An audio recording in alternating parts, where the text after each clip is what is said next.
देखिए दोस्तों, अभी के टाइम में भोजपुरी इंडस्ट्री में क्या हो रहा है, आप वीडियो को शुरू से लास्ट तक देखिएगा, आपको पूरा समझ में आ जाएगा। पहले आप इस वीडियो को देखिए।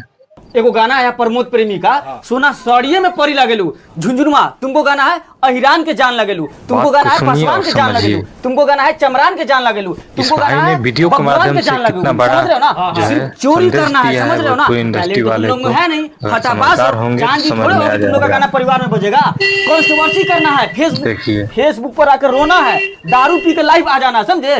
माई बहन कर जाओ पूरा एक दो दो कैसे गाना ब्लास्ट हो जाएगा। वीडियो पसंद आए तो वीडियो को लाइक कीजिएगा और अपने दोस्तों में शेयर कीजिएगा ज्यादा से ज्यादा, ताकि फोन के सारी जैसे कलाकार के पास पहुंच सके, खत्म कर देंगे। कंट्रोवर्सी चलता है भाई, उनको भी समझ में आ सके। कोई मतलब नहीं, चोरी करके गाइए, ट्रेंड में रहिए। आप क्या है सर, आप क्या है? हम पहले सिंगर वीडियो को ज्यादा से ज्यादा शेयर कीजिएगा। चोरी का सिखा रहा है। हम तो चोरी का चैनल पे नए हो तो